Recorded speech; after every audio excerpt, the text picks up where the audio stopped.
Tidak pernah terlalu dini untuk merasakan semangat liburan. Dan cara apa yang lebih baik untuk melakukannya selain dengan salah satu grup AC kapela terbaik di luar sana? Mari sambut Pentaton. Bagaimana jika saya memberitahu Anda bahwa nada tertinggi dalam musik pop tidak dinyanyikan oleh Maria, tetapi oleh seorang anak dari Baptis, Texas, yang menolak bernyanyi seperti seorang pria? Itulah yang terjadi pada Mitch Grassi. Dengan nada peluit 1B7, ia pernah membuat dunia sepak bola Jumat malam menjadi hening.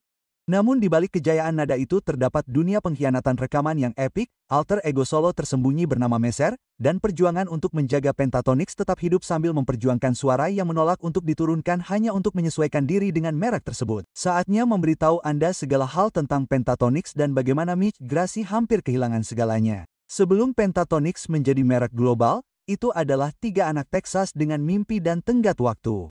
Namun bagaimana hari yang panik berubah menjadi revolusi orang 5 sen dalam semalam? Alkimia 24 jam. Tahukah Anda perasaan ketika sesuatu berjalan dengan sangat sempurna hingga terasa seperti tidak seharusnya terjadi? Itulah yang terjadi saat pentatonik menjadi pentatonik. Itu berantakan, panik, dan entah bagaimana sempurna dalam waktu 24 jam yang sama. Dan Mitch Grassi, dia berada tepat di tengah-tengahnya, membawakan rentang 5 oktav yang dapat memecah ruangan dan tetap membuatnya terasa seperti bisikan. Mitch memberitahu penggemar, saatnya memberitahu Anda semua tentang pentatonik. Jadi, mari kita kembali ke hari yang mengubah segalanya. Itu dimulai di Arlington, Texas, saat hari Jumat dibuat untuk sepak bola dan anak-anak diharapkan bernyanyi rendah dan kuat, tidak pernah tinggi dan lembut. Petik 2. Namun Mitch dan teman masa kecilnya Scott Hoying dan Kiers Maldonado tidak terlalu peduli untuk menyesuaikan diri. Mereka punya ide bahwa mereka dapat membawakan lagu Lady Gaga, Telepon, tetapi mereka membutuhkan suara yang terasa lebih besar daripada mereka bertiga berdiri di ruang tamu dengan kamera diarahkan ke layar iPhone yang retak. Scott mengetahui tentang acara The Sing Off di NBC dan memutuskan untuk mengikuti audisi. Masalahnya, aturannya menyebutkan bahwa mereka membutuhkan sedikitnya 5 orang dan batas waktu pendaftaran sudah sehari sebelumnya. Bayangkan Anda berusia 19 tahun di kota yang ingin Anda menjaga impian Anda tetap kecil dan Anda tiba-tiba perlu mencari 2 orang lagi untuk mengubah regu sampul sekolah menengah yang konyol menjadi grup yang dapat tampil di TV nasional. Urgensi itu nyata. Kevin Olusa muncul karena video YouTube tempat ia memainkan cello dan beatbox secara bersamaan.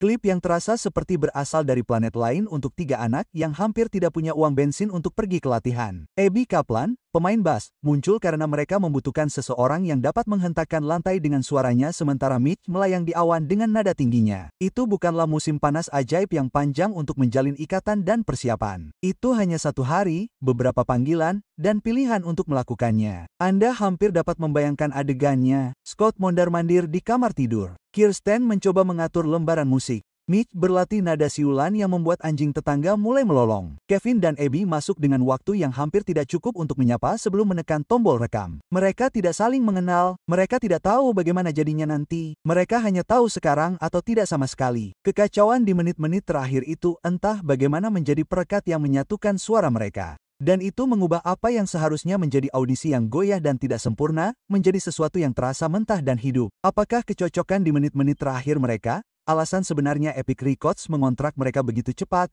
melihat sesuatu yang terasa terlalu hidup untuk diabaikan. Pertanyaan ini patut ditanyakan karena terkadang hal terbaik datang dari tidak adanya waktu untuk meragukan diri sendiri. Mereka membutuhkan nama, dan Scott menemukan inspirasi dalam tangga nada pentatonik, yang merupakan tangga nada musik 5 nada yang digunakan di seluruh dunia. Itu masuk akal untuk grup beranggotakan 5 orang, tetapi mereka menambahkan X di akhir untuk memberikan sedikit keunggulan. Pentatonik dengan X terasa seperti pemberontakan kecil, seperti anggukan pada fakta bahwa mereka tidak berencana untuk masuk ke dalam kota-kota biasa yang diharapkan industri musik untuk mereka centang. Dan ketika mereka tampil di panggung Sing Off, terlihat jelas bahwa ada sesuatu yang terjadi. Suara Mitch tidak turun lebih rendah untuk menyesuaikan dengan merek tersebut. Beatbox Kevin menghadirkan ritme baru. Bass A membumikan mereka. Dan Scott serta Kirsten menambahkan lapisan yang mengubah setiap lagu menjadi cerita mini. Penonton merasakannya, para juri merasakannya. Dan bagi anak-anak yang tumbuh di tahun 2000-an dan 1980-an, saat kapela lebih merupakan latihan paduan suara daripada tiket menuju ketenaran,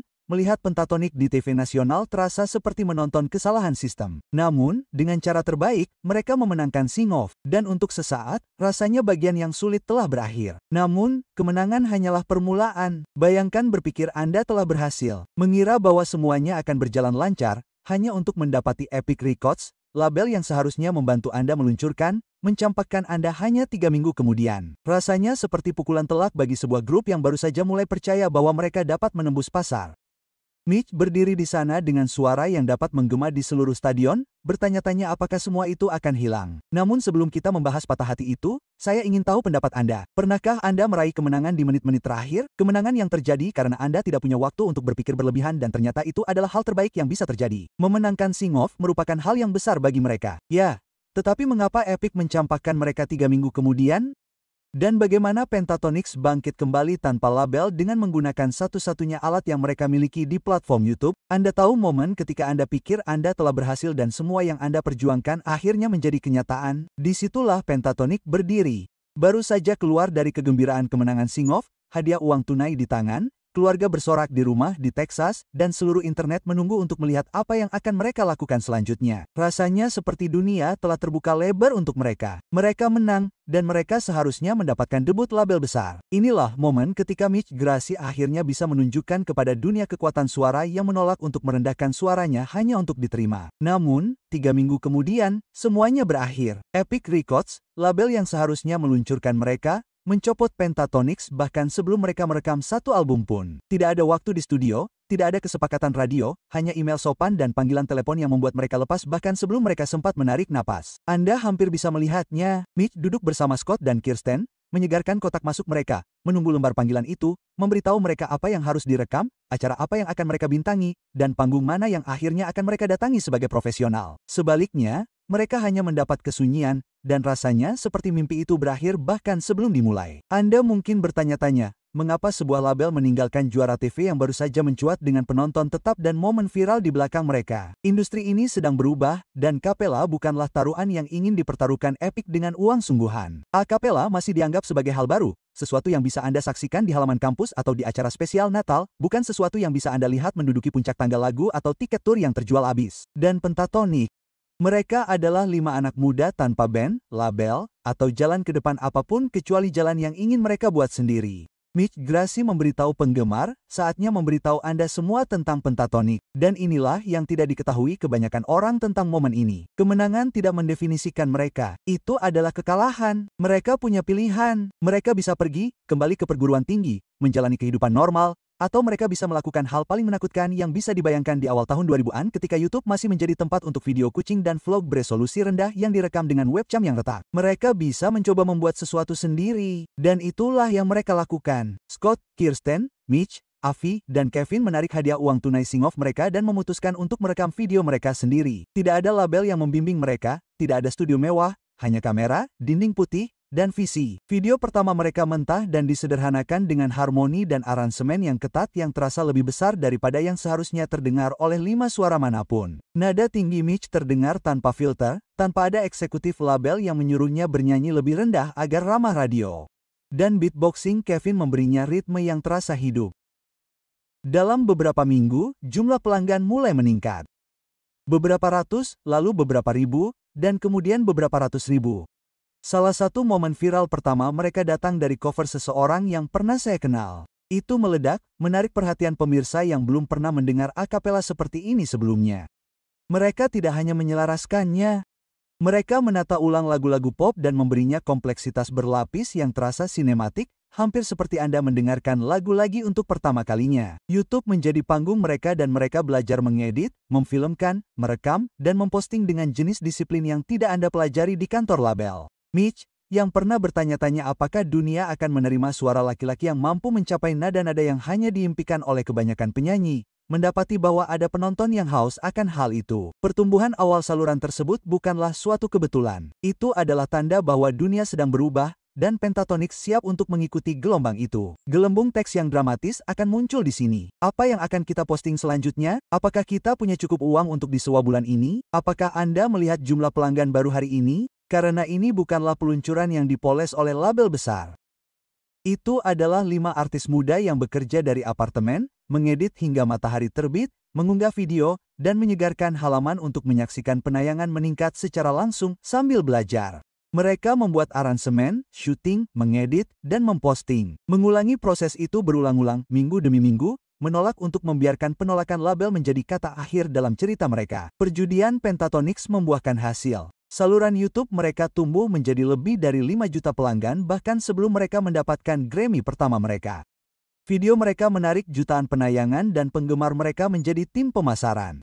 Mereka tidak berbagi cover, membuat video reaksi, dan tampil di acara langsung yang awalnya kecil, tetapi berkembang dari kota ke kota, negara ke negara. Ini bukanlah rencana Epic Records untuk mereka. Namun, ini menjadi rencana yang ditulis Pentatonix untuk diri mereka sendiri. Dan itulah kekuatan dari perubahan. Ketika penjaga gerbang berkata tidak, Anda menemukan jalan masuk lain. Dan terkadang Anda menyadari bahwa Anda tidak membutuhkan gerbang mereka sejak awal. Jadi, selanjutnya, mainkan nada tinggi yang akan menulis ulang sejarah Grammy, karena selanjutnya, kita akan menyelami bagaimana Pentatonix mengubah cover viral menjadi album pemenang penghargaan, bagaimana suara Mitch Grassi mendobrak aturan tentang seperti apa musik pop seharusnya, dan bagaimana grup tersebut berubah dari calon YouTube menjadi pemenang Grammy, membuktikan bahwa terkadang cara terbaik untuk memenangkan permainan adalah dengan memainkannya dengan cara Anda sendiri. Pernahkah Anda mendengar nada yang begitu tinggi sehingga Anda harus memeriksa apakah speaker Anda bermasalah, atau mendapati diri Anda memutar ulang hanya untuk memastikan manusia benar-benar membuat suara itu? Seperti itulah rasanya pertama kali Anda benar-benar mendengar Mitch Grassi.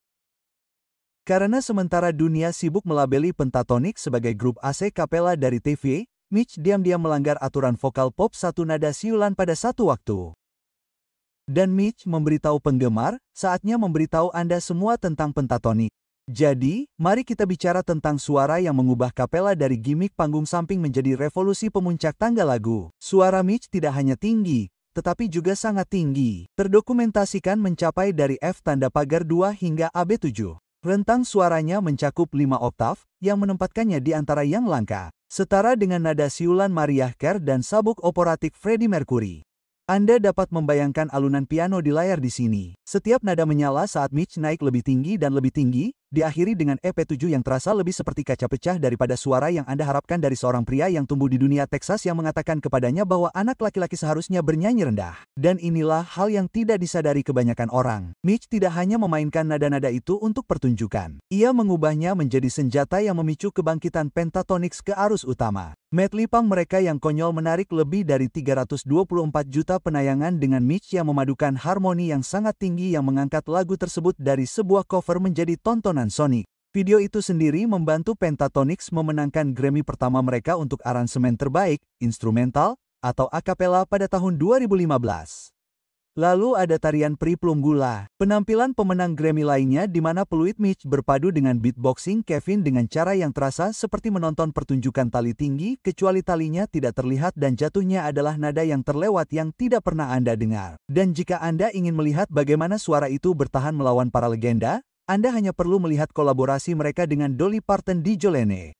Penampilan itu, yang mentah dan langsung, memenangkan Pentatonix, Grammy ketiga mereka, menunjukkan bahwa a cappella dapat bertahan di panggung yang didominasi oleh produksi pop Polandia. Nada tinggi Mitch bukan sekadar bakat, itu adalah strategi, dan inilah bagian yang menyenangkan. Mitch pernah mengungkapkan tekniknya untuk mempertahankan nada tinggi yang menggetarkan itu. Dia menyebutnya teknik pergeseran vokal SpongeBob. Ya, Anda tidak salah dengar, dia menggeser penempatan vokalnya di mulutnya. Hampir seperti membalik sakelar untuk mendapatkan nada yang lebih cerah dan tipis yang memungkinkannya meluncur ke nada siulan tanpa memaksakan atau memaksakan diri. Itu adalah jenis detail internal yang menjelaskan mengapa Anda dapat mencoba menirunya di kamar mandi dan tetap saja berakhir dengan patah-patah di tengah-tengah cetak jam 5 sementara Mitch terdengar seperti baru memulai. Berbicara tentang cetak jam 5 itu, ini tantangan untuk Anda. Cobalah, rekam diri Anda saat mencapai nada itu, posting, dan beri teks saluran ini karena mari kita lihat berapa banyak dari Anda yang bahkan dapat mendekati apa yang dapat dilakukan Mitch tanpa merusak pita suara dalam prosesnya. Yang gila adalah bahwa kemenangan Grammy ini bukanlah suatu kebetulan atau momen viral satu kali. Mereka adalah bukti bahwa Pentatonix telah memecahkan kode tentang seperti apa a cappella itu. Selama beberapa dekade, a cappella terjebak dalam ranah barberhop, quartet,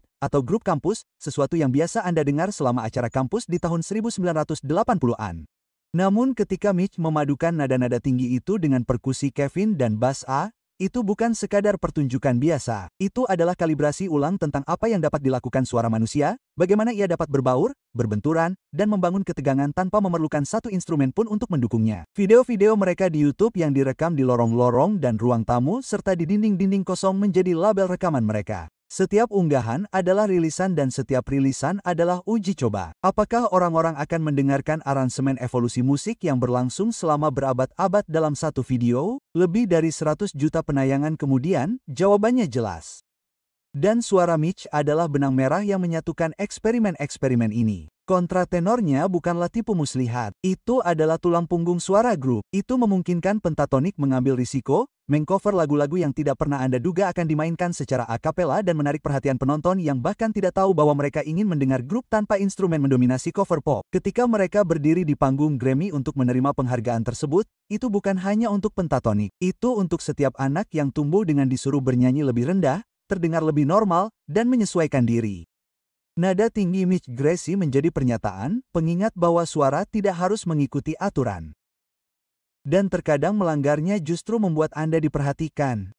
Dan inilah yang menarik. Suara Mitch hanya setengah dari revolusi. Karena sementara nada tinggi memenangkan Grammy, dia diam-diam membalikkan seluruh percakapan seputar maskulinitas, identitas, dan apa artinya tampil apa adanya di industri yang senang memasukkan Anda ke dalam kotak.